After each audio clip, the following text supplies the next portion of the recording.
Welcome back to Jim in 10 Sports. I'm Lucky from Lucky's Elite Breaks, joined by Scotty from Scotty's Card Shack and Josh from Ekman Sports Collectibles. You can find all the links to all of our pages in the description box below. QR codes are going to pop up during this podcast. Please make sure to check them out. We are back this week after 1 week off due to both of you being horrendously sick. So I hope you guys are feeling better. How are you guys doing? Yeah, feeling doing pretty good. How about you guys? Very good. I still sound terrible, so sorry to all the viewers. You still sound terrible. I can't tell a difference. Yeah, you just sound like normal, Josh. It's fine. It's yeah, fine. yeah. It's because you keep enjoying the sunshine in South Carolina. Then you go back to, where is it, Pennsylvania? Yep. Go from the nice, warm, sunny weather to the cloudy, miserable weather. Yeah, actually, that really does have something to do with it, though. Yeah, and I have very bad allergies, so I'm sure that doesn't help. So yeah, going back and forth, it definitely is taking a toll on me. So yeah, no, for sure. So yeah, we got a lot of stuff to talk about. I know I had to write down a lot of notes just because there's just so much going on. So we're gonna go into the first segment real quick. This is gonna be Scotty's specialty. So MLB is implementing a new 15-second pitch count. So here we go.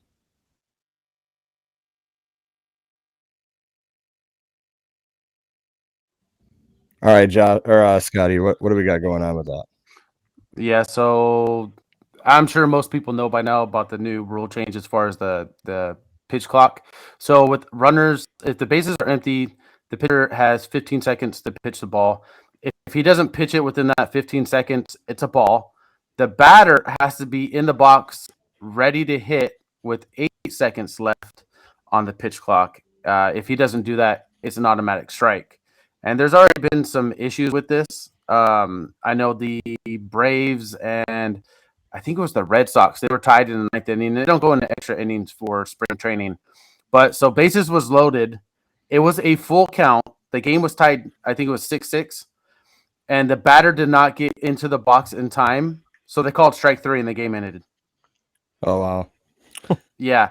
So there's a few other issues. And I've been listening to what other people thoughts on this are, and some people have come up with some really good stuff. One guy came up with the thing that the problem that he has with it is that he's afraid of the pitcher injuries or he's going to shoot up because pitchers aren't going to be given enough time between pitches to rest. So if you think about it, like, when you go to the gym, you work out, you do your set, you have a certain amount of time that's between sets. Otherwise, you're not as strong. You're not as good. You start to fatigue faster. Well, if they're making these pitchers rush and rush and rush and rush, you could start seeing some shoulder injuries, maybe some elbow injuries, because, when you do get fatigued, sometimes your mechanics will change. So, right. That's something to look at. A couple of the other things that they made with that, you can only pitch twice on a batter. I believe the batter can only call timeout once. Matt Scherzer already used that to his advantage.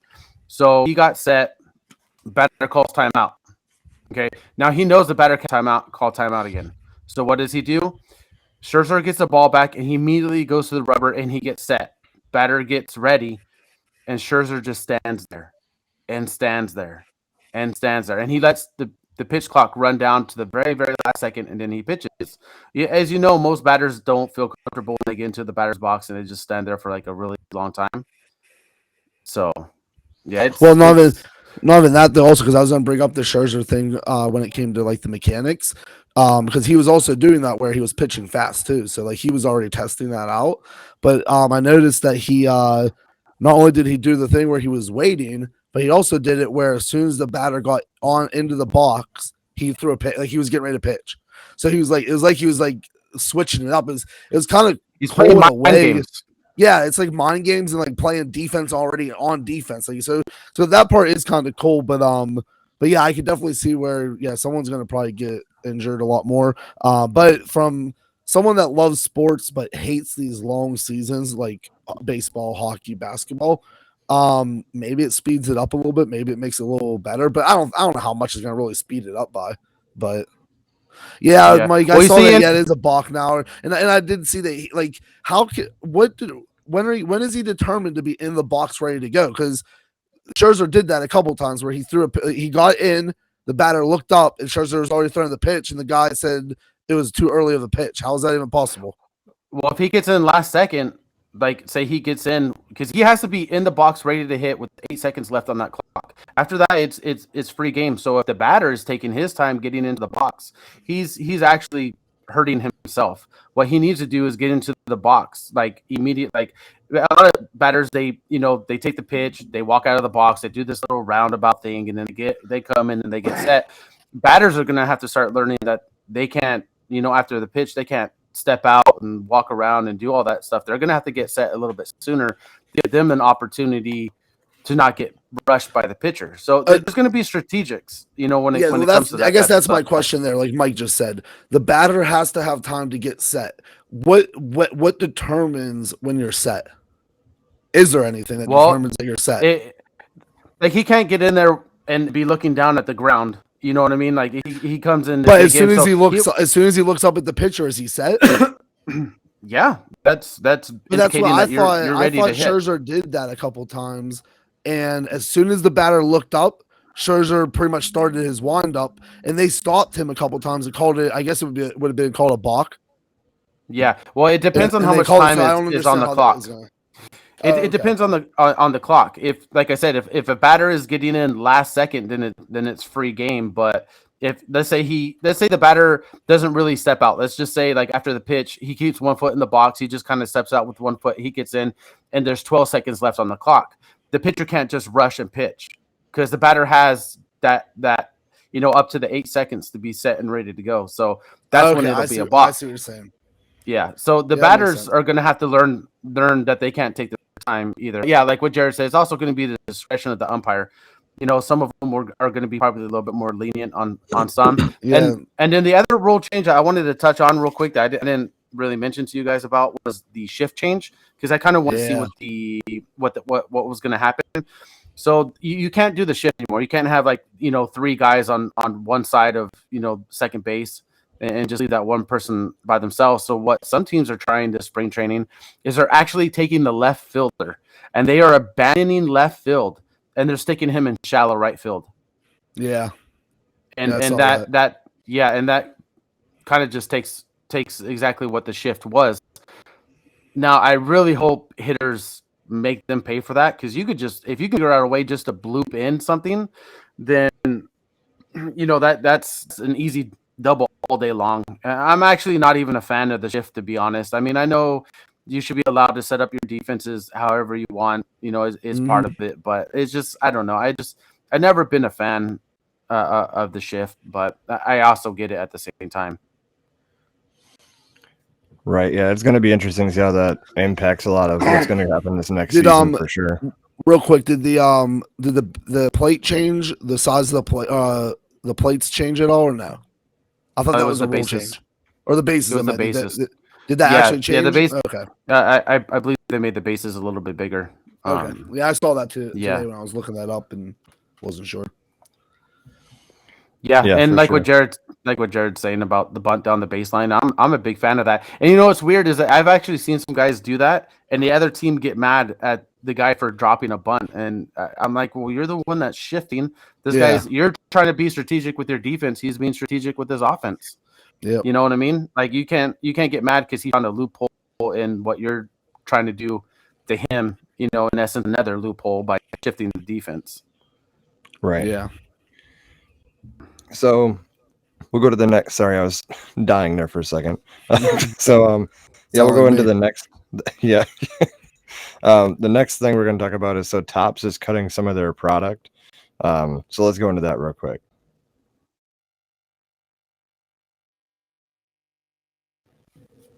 So the product they're cutting is Bowman Chrome X, Clearly Authentic, Fire, Gallery, Gold Label, Opening Day, and First Edition.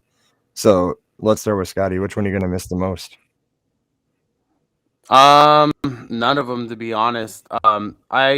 Gallery has been pretty cool. I've bought that throughout the years. If you're not familiar with Gallery, what it is, it's not your normal card. They basically have an artist design, like I think it was in 2020. They had artists actually did art on the card itself. like they would do. So like you would pull a card, you might pull, Jordan Alvarez, and then pull another Jordan Alvarez, and his face may not even look the same because it's going to be different artists, drawing it. But every year they're always different. They've had a couple of years where it's been pretty sharp. So I think if I'm going to miss any of them, it'll probably be the gallery, just because it's something so unique and so different year after year. Topps Fire. I did like Topps Fire until I opened up a box that had the autos were all smeared, and actually it was multiple boxes. It was actually multiple boxes that had autos that were smeared. I don't know how that happens. I don't know how you take an auto that fast and package it to where it ends up smearing. But Yeah. that one, and then opening day. Opening day is kind of like, I don't know. Have you guys ripped it opening day before? No. Mm-mm. It's like the really low end of top product. It's obviously it's what it is. It's opening day for MLB. That's what they have.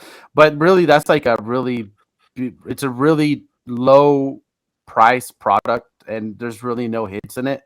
It's really for, I think, for like kids that are like maybe just getting into a hobby, or someone just wants to open up some cards for like a really low price, but you really can't hit anything out of it. I think the Clearly Authentic, though, right. It was the Clearly Authentic. That stuff was that one's not too bad. That's probably that one, and probably Gallery would probably be the two I would say I would miss. I don't Yeah, know.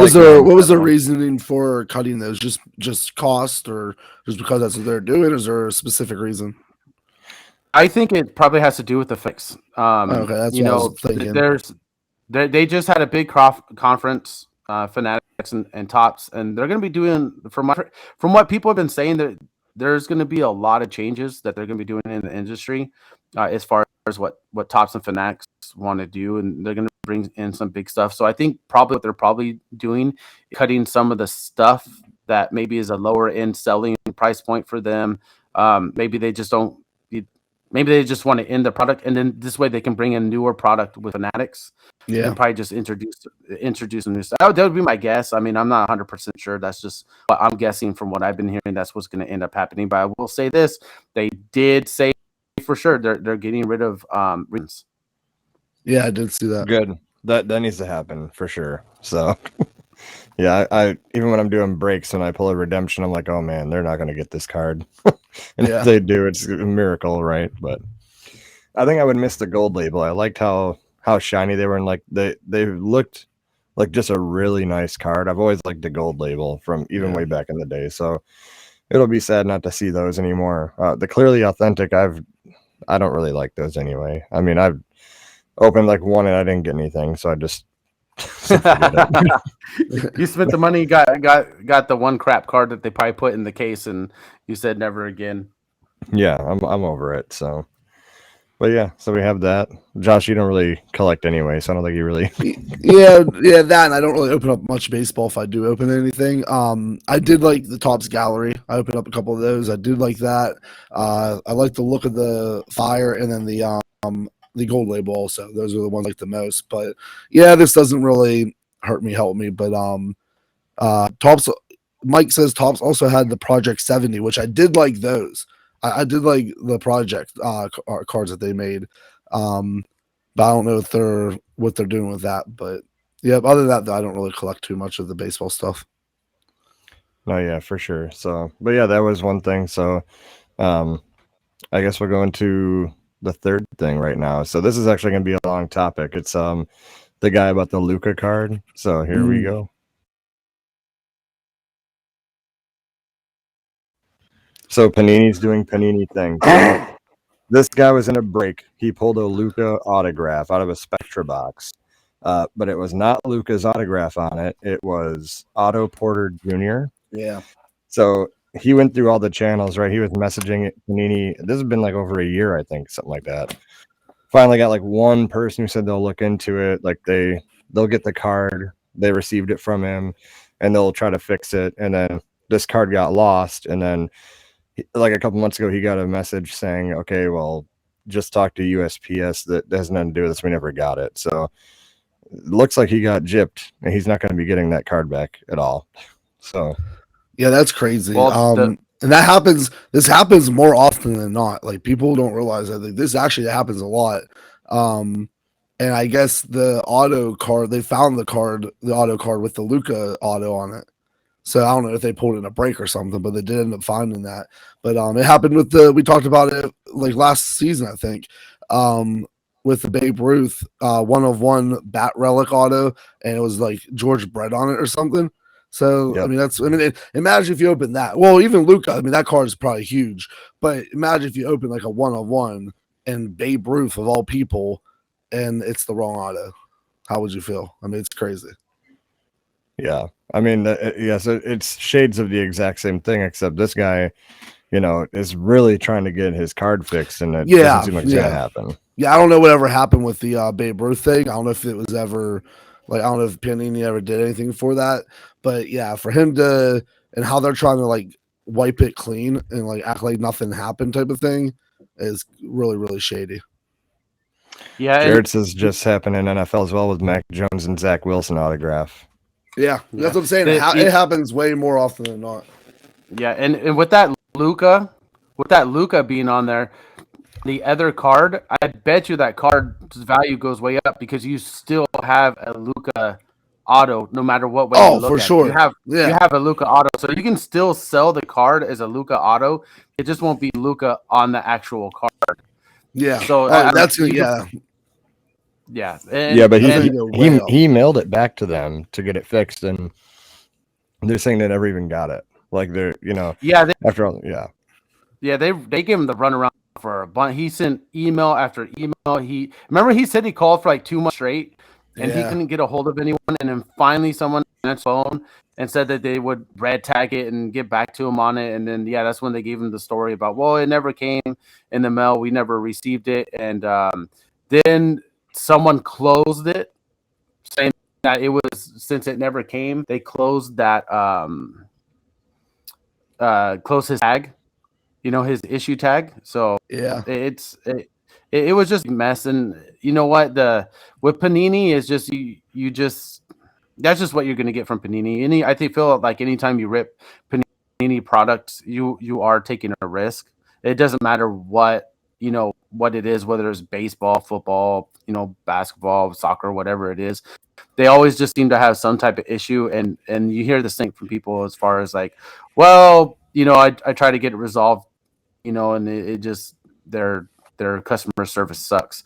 Topps, on the other hand, I always hear the complete opposite. Topps is that if there's an issue with Topps, they're pretty good about repairing it. In fact, Poke, I was just texting with Poke, not yesterday, but the day before, he had bought a blaster of Allen and Jenner and baseball, and he opened it, and I'm not kidding you, every single card in the entire box, if you're looking at the card, the bottom right, all of them were folded, all of them, the entire box. So he was asking me, he's like, what should I do? I'm like, dude, you got to get a hold of Topps, and they're more than likely they're going to send you another box. It wasn't like he hit like good cards too. He even showed me there was a Wander Franco in there, and there was an O'Neal Cruz. So it's not like he was sitting there getting a bonus, a bogus box, and then bending them all and telling Top like, this is what happened. He actually hit some good cards, and they were damaged. Right. Hopefully he's able to get a new box. I'll keep you guys updated on that when he lets me know what goes on. Yeah, the quality control in Panini's is out of control. I just, even in so many breaks I do, like the Mosaic, and you guys have seen it, there's like those big creases right in there, right in the middle. And it's like, I pulled a Spencer Strider for someone. It's like, that's one of the rookies you want. And then all of a sudden it's worthless because there's a huge dent in it. Yeah. So, their quality control is just out of control. And then, so that, Babe Ruth thing. So they found the George Brett 1/1, but it was an autograph of like a third person. And it wasn't the Babe Ruth I remember hearing autograph. about that. Yeah, I do remember that. Yeah, that's crazy.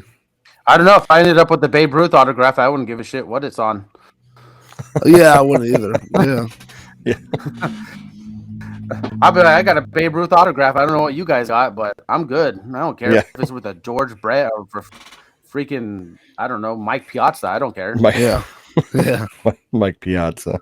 It could be on Yeah, it could be on whoever. It doesn't matter. I mean, regardless, you still, like I said, you still have the autograph. It just really sucks when you hit something that big and something that special that like you're never gonna hit anything like that again, and it's all messed up.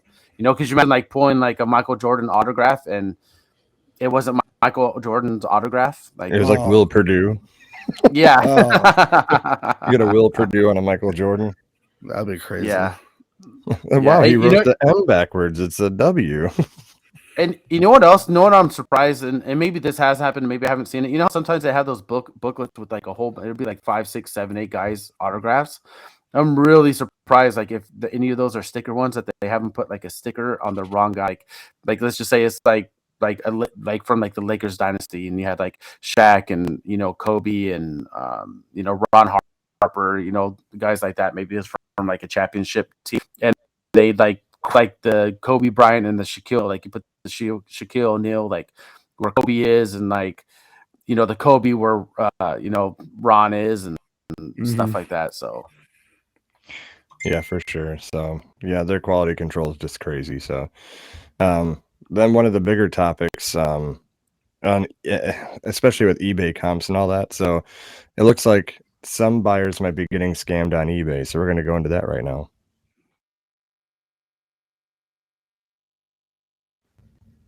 So this, I don't know too much about. I know Scotty sent this, and you sent it in the group chat, right? Or was it Josh? it was Josh. Yeah, I think it was me. Josh. So what I gather from it is she wanted this card, right? This girl was bidding on a card, so she wanted to buy for $660, right? And I think she put a max bid of $1,013. Yep. All of a sudden, she leaves it on there like, this is my max bid, but my bid is $660. So then I think it's later that night she sees the bids go up to like 700, 750, 850. It goes all the way up to 130.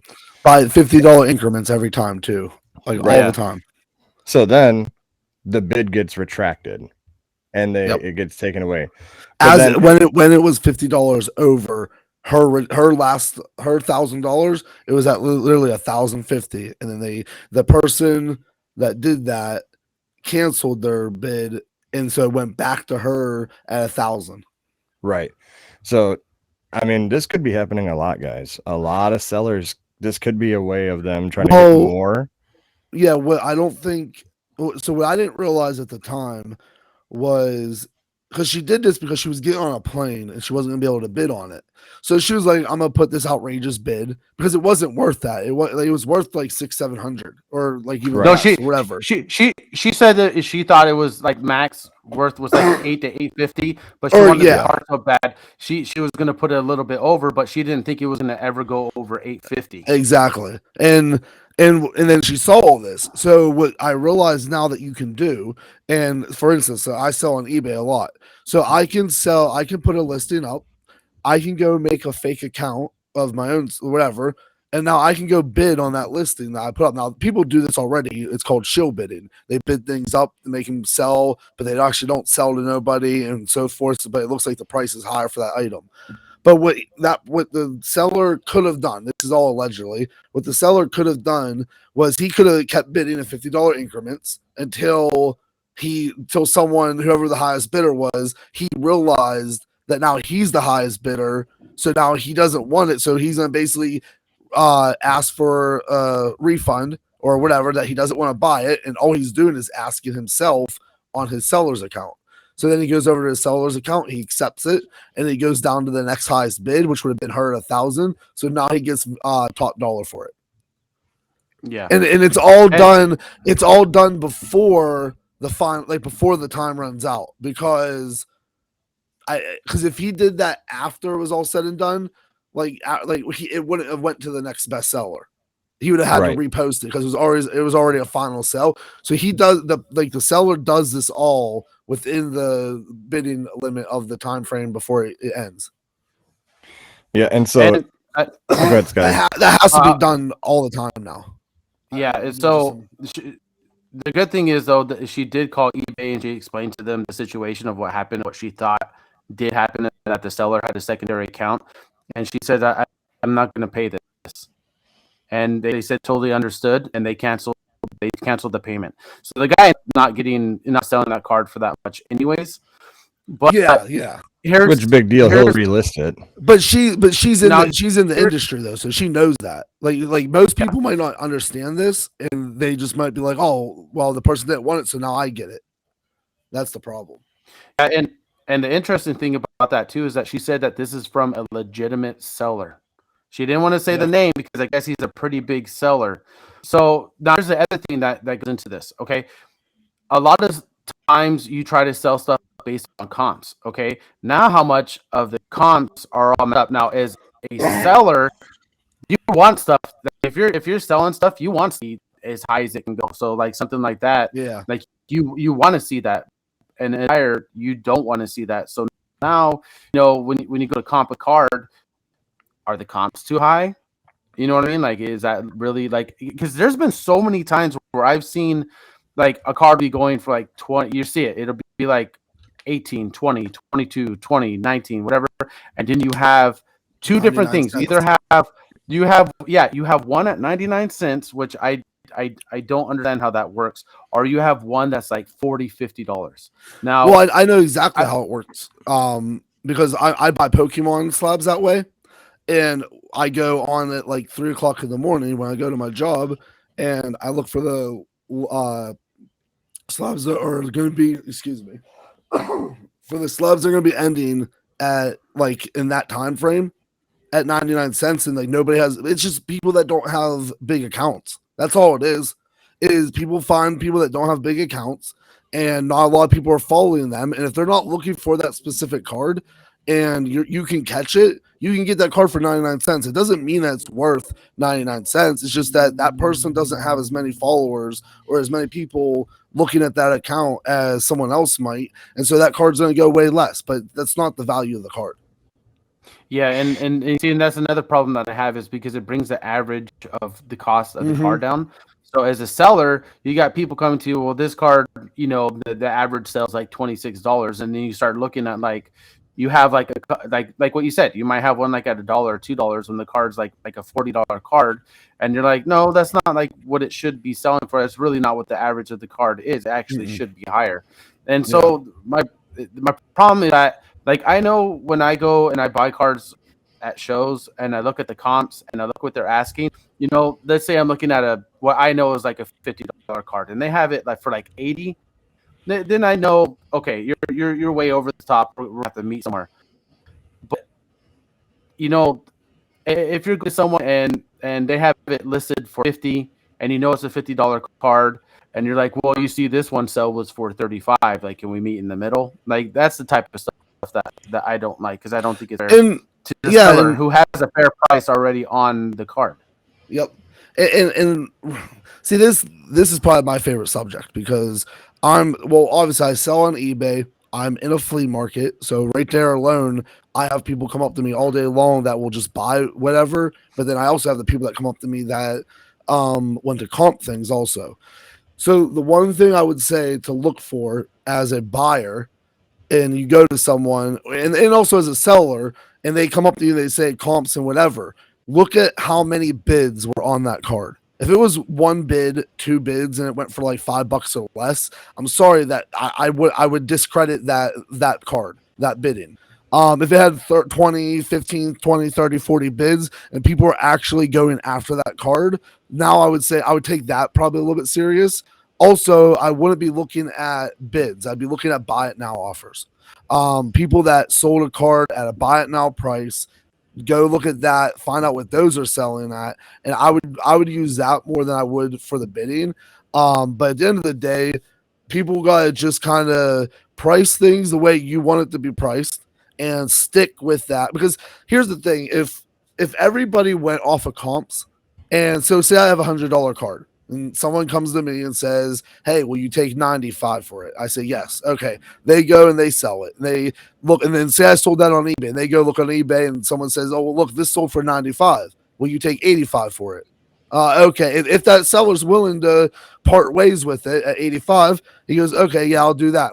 Well, if that trend keeps going, it's just going to go down to like $10. You know what I mean? Like, it just doesn't make any sense that it's not going to ever if you always give deals in that sense, it's just never going to work out in the long run. So you kind of have to just stick with what you want and kind of agree to that. So now, Josh, when you're comping, do you typically just use like eBay? Is that really what you typically use? Yes, because that's really all you can use. 130 point is another good one, and it's mostly still eBay sells, but you can see what if on eBay it says buy it now, but they accepted the best offer, you can see what that offer was. So if you go on eBay and look up sold listings, you can't see the best offer. On 130 point, you can. 130 point also uses like PWCC and a couple other ones, but you don't get a ton of those ones on there. Something's going to change here. It has to. Like with Whatnot sells, with TikTok, with new platforms that are coming out like Drip and Clapper or something like that, with all these different selling sites that you can sell on Facebook Marketplace, anywhere like that, it's online. You don't really know the true value of a card. And the true value of a card really isn't like it used to be back in the Beckett days, where they had the Beckett books, like where they told you what the value of that card was. Like now it's all based off of performance. It's all based off of all that stuff. That's why I've slowly am like getting into Pokemon too now, because Pokemon, what I love about Pokemon is you're not dependent on the picture of the card. You're not dependent on Charizard going out and having a good game, because it can't happen. It's one thing. Like he'll never do good, he'll never do bad, he'll never beat his wife up, he'll never go out and do drugs, commit murder. Like nothing's ever going to affect that card really. The only thing that affects that card now is pricing, is what people pay for it. But something has to change here down the road, because eBay, I would love to see what 5 years ago, what the eBay like market was like with buying and selling cards, and Whatnot and TikTok and all these other platforms have done to that. We can't get a real number anymore. No. I use cardfetcher.com, and I never heard of that. What's that? So cardfetcher.com, when you go to look at a card, it'll ask you to put in the more description of the card, the better, right? And it'll bring up all the sales that have been recorded of that particular card within like I think it's like the last 50 sales, but it won't do just that card. It'll do like cards that are just like it, of the same player, are players that are like close to it, and also other comps of like, let's say it's like something that like a card that's out of 5.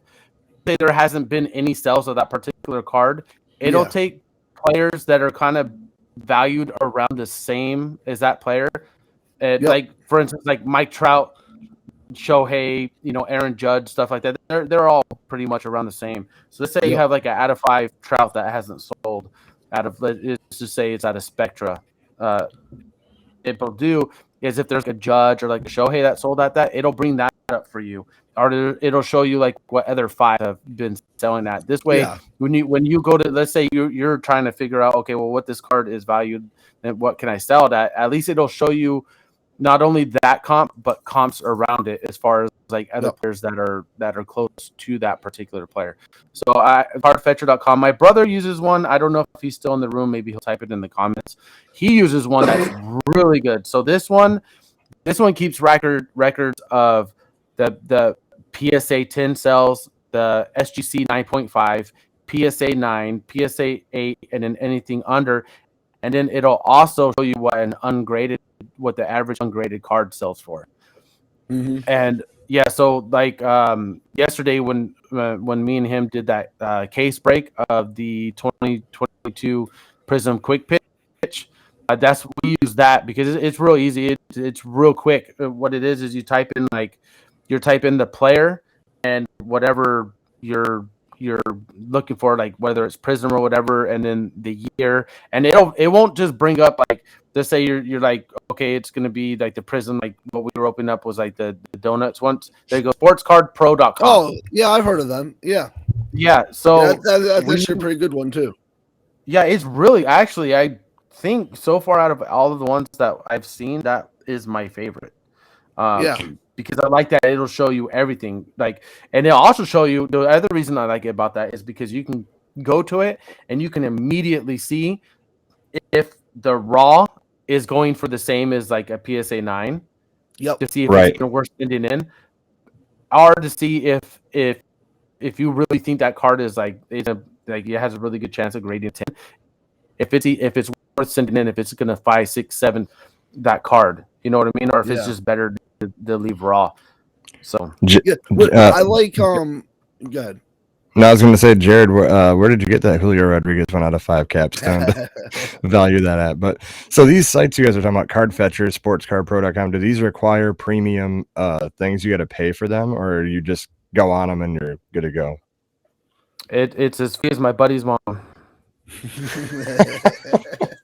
Matt's not in here, but I know she's free. I know, like they have some cool apps out there too where you can scan cards, and it's a great idea. But the problem is you scan that card 5 times in a row, and it's like the same card don't come up.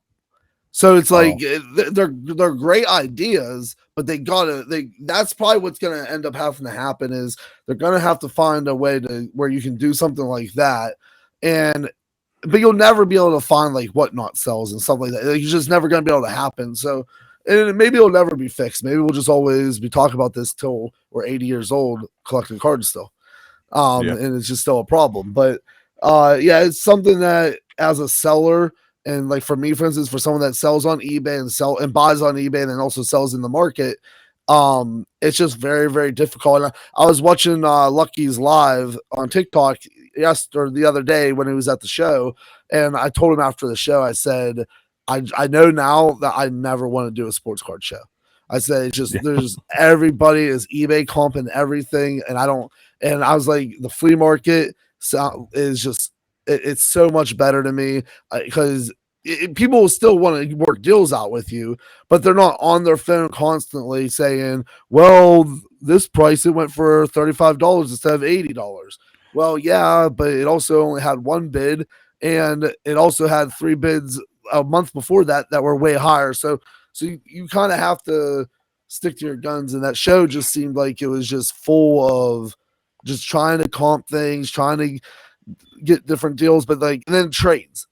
And I don't know how you feel about trades, Lucky, but trade, like I understand trading is a big part of the hobby, and I get that, but like at a card show, like, oh, that's just too much. Like trying to sit there and figure out if you want to trade this and trade that, and yeah, that's something I would never want to have to deal with. It depends what you're trying to do. So yeah, for you, I know you're very business minded. Like, I buy stuff, I sell it, here it is. I mean, in a card show, the culture is kind of like, I mean, a trade could value me the same way it could whoever's trading me, and then I could take whatever I trade for and sell it for a higher price. And I mean, but yeah, I mean, there's a lot of people now, especially they do the dollar up challenges. So many people came up to me like, I have this dollar I heard card. about, yeah, what is that? Because I heard them ask you that. So a lot of, and when we go to convention this year, you'll see a lot of that where it's like a challenge. So you go in with a dollar card. So this kid he had a Zach Wilson pink mosaic. It's like a dollar card. So he's like, I'm trying to trade it for something. So he found like a $3 card in my bin. And I could tell this kid was like a good kid. There's some kids, they're just trying to pull one. He's like, yeah, I'm just trying to do this. Like, I'm going to put it on my TikTok, whatever, later. So I'm like, all right, this $3 card don't mean nothing to me. So I'll trade you for that. So now part of the challenge is now he went from a $1 card to a $3 card. Now he's going to try to take that $3 card and try to trade it for like a $7 card. And he's going to see how high up he can get before the end of the show. That's pretty cool. I will admit that. It's cool, but I don't think you'd have the patience for that. No. Well, I wouldn't mind like once or twice a show if someone came up and tried to, but it's 8 hours of that happening. I'd lose my mind. I'd absolutely lose my mind. So yeah, that's definitely not built for me, but I'd be interested to try it one time just to see what it's all about. We should do that. The 3 of us, we should go in with a dollar card to convention and see how high we can get, like a little challenge or something. Yeah, I think something like that would be cool. That'd be pretty fun. Like put it on the YouTube channel or whatever. So. I think because I know we talked about doing different things and stuff. I think we should do a hobby box challenge. Us 3, we all get the same hobby box, and whoever gets the best card gets everybody's other hobby box. Dang. Ooh. Or we I could like go that. or we could go pack for pack for pack. We could do like we all Could pull do one that. pack out and like we all battle with those packs, and whoever wins that gets those 3 packs. I like that. And just I do like that. that. So that wouldn't be as bad either. So you wouldn't like have wasted all that money. I just lost all my money. Yeah, for sure. But Going back to the eBay comp thing real quick. So it also depends the time and stuff you put the items on there. So when people try to compensate, this only sold for $30. To your point, when you go shopping for Pokemon cards at 3 a.m, who's up at 3 a.m buying Pokemon cards? That's how. So exactly. a lot of people should structure it like I'll post my items to like end at 5 o'clock on a Saturday or something where people like might be more aware. So yeah, one bid and this card sold for $35. Yeah, well, it was in the middle of the morning, so no one was awake. And that's what's crazy. So coming from a flea market person, basically, so when I do that, I'm thinking like, okay, I've bought like 10 graded cards in the last 3 or 4 days. Pokemon. I haven't spent over $10 on any of these cards really, each. But but each card has $5 shipping. And that's included in that price. So I'm buying cards for $5 or less, and they're all 9s or 10s or better, and they're all CGC, which is a big Pokemon grader, or PSA cards. So if I take PSA 9, CGC 9 or 10s, and I take them down to the flea market, I'm easily able to price those at $20, $25, and they'll sell at the flea market. So, but that's what I'm saying. Like, and that's what's crazy is those will sell down there. But then you go on eBay and you look and people will be like, well, that sold for 99 cents. Well, yeah, it did, but it's also because of the time of the day. It's also because the seller might not be a big seller. Or the other big thing is people like big companies that get this stuff in bulk and they don't have to make that like good dollar on every single card. They don't mind letting those type of cards go for like that price, because they're just trying to move product, move inventory, and get it in and get it out. So that's another thing. Like sometimes they'll put it up for 99 cents, but that's just because they can afford that. Like me personally, I'm not big enough to where I can, and it's just like Whatnot. I'm not big enough on Whatnot where I can go on there and just post everything starting at $1 and let everybody bid on it, because I only have 5 people in my lives at all times anyway. So that will never work for me. But Backyard Breaks, if they wanted to do one, they could go on there. They're going to have 300 people in there. They could, and that's what's crazy too, is they could put a card on there that could be valued at $1. They'll put it on there for $1, and 7 people will bid on it. And it'll go for $10, and they just made that huge profit on it when it's not even a $10 card; it's $1 card. But they have enough people in there. People might like that player, and they'll bid it up, and that's just the way it goes. So. Right. There's so many factors nowadays to like getting comps and getting all that stuff.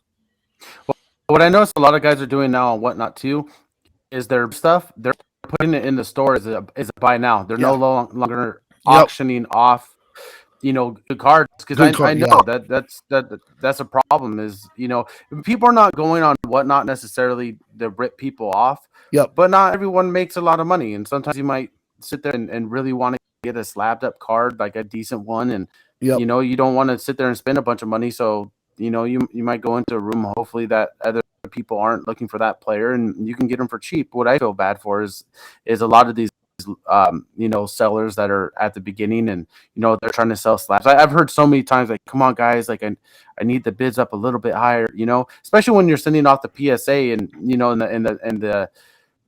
the card or the slab is for less than what the grade amount was, which I don't even understand, why that would even happen. It's just, I don't know. It's weird. And it's like Mike just asked there, are there a lot of people that put reserves on cards on eBay? See, the thing about eBay too is, yes, not really, honestly, in my opinion. And because if you put a reserve on eBay, you have to pay to list that card now. Like to put a card up for bid, I believe if you start it at 99 cents, you don't even have to pay for that. It depends on what platform you have on eBay, like what model you have. So if you have like the first business model, you get so many cards that you can list. But I believe like if you start a card at 99 cents, even with like a basic eBay account, you don't have to have a reserve price. You can just start at 99 cents and let it go. But then if you want to say list a card at 99 cents, but have it reserve price for $10. Now you have to pay like $1 some fee. And if that card doesn't sell, you still pay that dollar fee. And then you have to relist it again and try to sell it again. So you're losing money if that card's not going to sell. So if you don't have a big account, then you're going to lose money that way. And it's the same thing if you want to say start an auction at like for $100 card. If you want to start an auction at like $80 or $100 or whatever it is, like you have to pay now. And if that card doesn't sell, I'm pretty positive you lose that price, that charge. And that's like, for me, I personally don't do that. So all I do on eBay is I do buy it now with best offer. And I do that because that's a free listing. So it's easier that way for me. Now I know what I want to get out of that card, and I'll put best offer on it. And if someone wants to try and make a deal with me, they get like 3 to 5 offers, and we can kind of work out a deal, and I can message them and we can go back and forth. You know, the other thing that I wonder about too is like, okay, I'll use this for an example. Like, so last year before National, that's when I was buying a whole bunch of slabs because like some of the bigger channels, man, they were letting slabs go for really cheap, which typically doesn't happen. I wonder if because they get their 1099 form and all that, and they have to fill it out. So let's just say it's right now PSA is $19 that they get a card graded. I don't know if these companies that do really big bulk orders, if they really drop the price down for them or whatever. But let's just say it's $19 right to the card regardless, right, and sell it for $12. I wonder if they just use that type of stuff as a loss for their business, because I'm sure they keep track is like when you send a card into PSA, I wonder if that's like considered an expense. But then the card sells less than what we put into it. You know what I mean? I wonder if that does help them for tax purposes, because they can turn around and be like, well, we took a loss on all this product. Yeah, no, that's true. I never thought about it that way. So yeah, that could easily be happening. Yeah, it could be mind game, especially when some of these people are like, there's I think it's called KK Sports. It's the people that like to watch on Whatnot, because they 24/7 on Whatnot. They have guys that take shifts. Yeah, they have like 3 different ones, right? They have like KK Consignments, KK Sports, and KK Breaks or something like that. Yeah, and they're fantastic. I actually really like to watch the stuff that they break, because they don't do little stuff. They do really big multi-year breaks, which is what I really enjoy watching. But they're the ones here that I was just buying slab after slab, and I'm talking about like I was getting slabs for like $8, $9, $10. And I couldn't believe it. And I'm like, how can they, like, I understand they make money all through the year. But the guy was just saying, he's like, yeah, we need money for National. That's what they were doing. They were trying to sell this stuff because they were really looking for money on National. Because now not only are they selling it for $8, $9, $10, but you got to remember you have the Whatnot fee on top of that. Yeah. So they're not making much, but they're trying to save up. I mean, they're not making anything. That's my point. Like, you're not making anything off that card. So can they use that as a write-off, as a less money on my business expenses? Yeah. Yep. But yeah, I was telling my buddies like about a month before National, it's the time you want to start looking to buy slabs. It was going all over this on Whatnot as far as like stuff for cheap. Yeah. That's something look forward to then. Yeah, maybe check that out, because I never thought about that. It's gonna be cool to have you guys here and go to that together. So, pimp out Gym Mint 10 a little bit, and we'll do the dollar challenge. I'll go up to a table and be like, okay, I'm trying to trade this newborn baby. Can I have that Micah Parsons? So for those of you who don't know, me and my wife found out we are expecting. So little Lucky's coming. So I knew that we were going to go to the card show. I knew we were going to go to the card show, but I thought Scotty was going to be the only kid we're bringing. But we're going to bring mine too. So got to start them off young. Oh yeah, no, for sure. So I'll get a little Gym Mint 10 onesie on her, and we'll be good. So what else you boys got? I don't know if you guys just want to talk about Jalen Carter real quick. So he was a defensive end that was expected to go number 1 overall in the NFL draft if the Bears decided to keep the number 1 pick. It's probably going to be a quarterback. But what ended up happening is now there's an arrest warrant out for him because I guess what ended up happening is there was a car accident involving a player and a staff. They both it was a fatal car crash for both of them. Yeah. And he left the scene, came back like 2 hours later, told him he was like a mile away and saw it. Then his story changed to where he was driving behind him and freaked out and left the scene. Now his final story is, well, I was driving beside them. Now he swears he wasn't driving, but now this is, I don't think, now he's not going to get arrested or anything because obviously they can't prove that he was driving the other car, but now it's come out that the cops are speculating that they were drag racing, and unfortunately those two people lost their lives. So they can't prove that he was driving, so he's probably not going to get technically into like any like major league trouble, like he's not going to do jail time or anything. But now they're saying that this could really slip his draft capital. He could really end up dropping in the draft. They're saying it can really big which I guess at the end of the day, I guess it's bad for him for money wise, because you obviously make more money the higher you're drafted, but that could be good for now the middle and end of the rounds, because now other teams are gonna have a chance to pick him up. But well, I mean, if he's still in the draft, and I mean, I don't know if we'll see if a team really lets him go just because of something like that. I don't know. Well, to me, it shows your character. You're one of those guys was your teammates, and you just left. Yeah. You know what I mean? That shows a lot about your character. Now, if you had stuck around, like to me, that tells me that you don't even feel guilty about what happened. You're just worried about your own self. Yeah. What if he could have stayed there and helped him? What if he could have pulled someone out of the car and CPR, done whatever? Maybe he could have saved a life.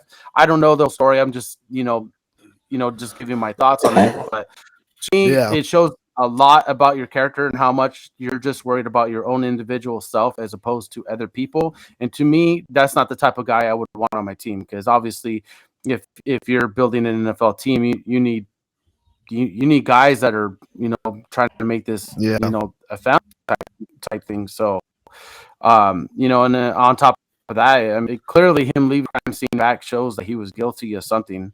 He was probably driving the other car is what ended up happening, even though he's not going to admit to that. But why else would you leave the scene? You only leave the scene if you're guilty. That's the bottom line.